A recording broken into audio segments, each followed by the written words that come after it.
when you're cultivating your inner light like that, you're also creating, you know, your primordial being has a stronger voice.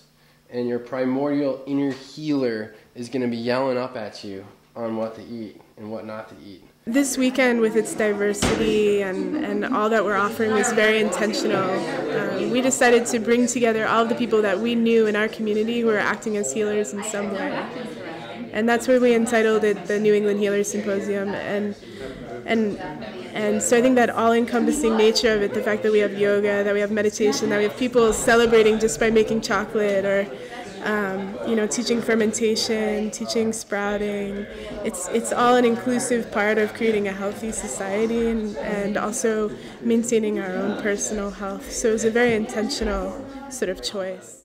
I make it about once a year. It's fresh ginger chopped up finely, garlic chopped up finely, mixed into honey, and then cayenne to the strength that you like. And it takes on that appearance after being steamed with honey. It's something that they do in China to make it more tonifying.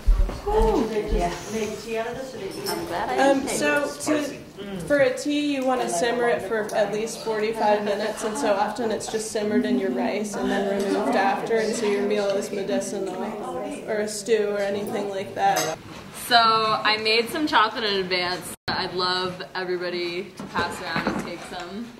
Actually, let's give this one right here her first chocolate. She's been so patiently waiting. Do you like it? So we can pass those around. And this is a little optional dipping sauce. It's just like a lemon orange zest with honey. No shots of it.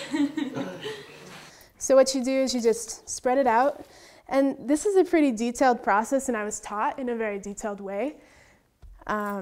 So I would take note of like the little things I'm saying just because. I got involved with raw foods about 4 years ago, and for me raw foods was a real marker of transformation in my life. So I experienced raw foods actually before I started farming or working with plants at all.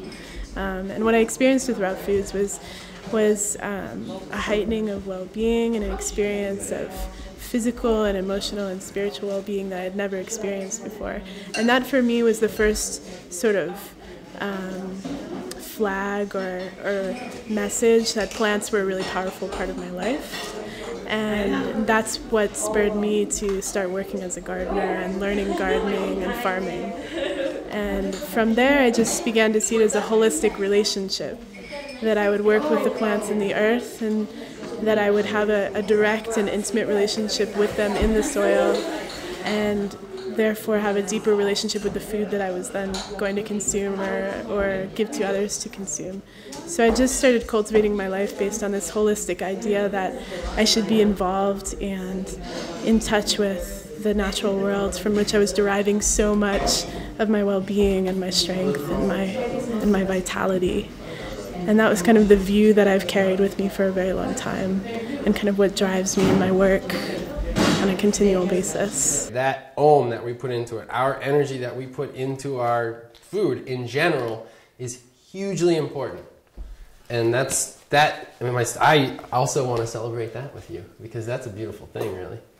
A lot of my focus is to create more options, not to create restrictions. You know, this was a raw vegan event. We served honey once, and it was not out of constriction. It was to celebrate our options, and I wanted that to be like as high energy as possible. And I find that raw vegan food allows people to reach their optimal energy level, their highest resonance.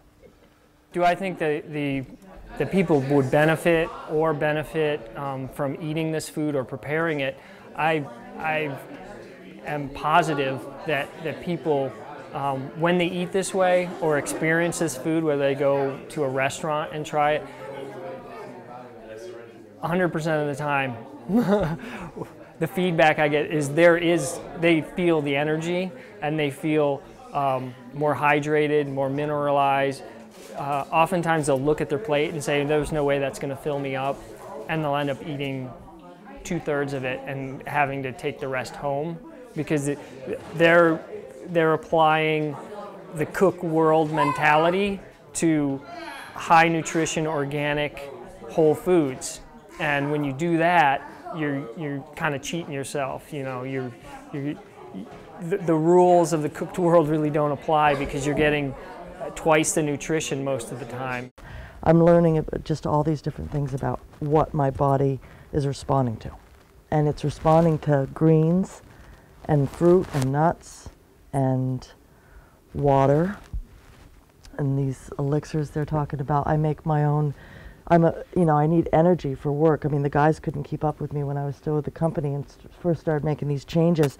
They were eating these heavy meals and having digest and stuff, and I was eating. You know, they'd make fun of me what I was eating, but I could keep up with them like nobody could. You know, and I was strong and able to have the energy to do the work I need to do, and that came from food that was still alive. You know, that hadn't been cooked so that it was dead. So starting at your diaphragm, if you want to place your hands on your lower ribs to help you a little bit. And feel the wings of your ribs. And the diaphragm's like this big dome. And the diaphragm has a tail that runs along the very front of your spine. So just imagine. So food is more than taste. It's not only that, it's texture and it's presentation too. I mean, that's really, the meal starts with the eyes. So, you know, the composition on the plate is really critical. And putting the fresh herbs on there and adding colors and a variety. I mean, that should be the experience. Most times, you know, if it comes out of the microwave or is just thrown on the plate or boiled and comes out of a can, you don't get that. You just get like, you know, gas. Cacao in itself is a heart opener. It brings us back to our natural state of feeling because it has a ton of bliss chemicals in it. I like to look at working with cacao in more than just a dessert spectrum because it has a lot of history with ancient cultures. Like it was a hugely medicinal herb to them. They used it, they made drinks with it. That was how cacao was initially used and integrated into their diet. And this is the more acrobatic side, which we can play with if people are interested. Did you discover this? We did discover it, we didn't invent it. Oh! Pretty. Flying yoga.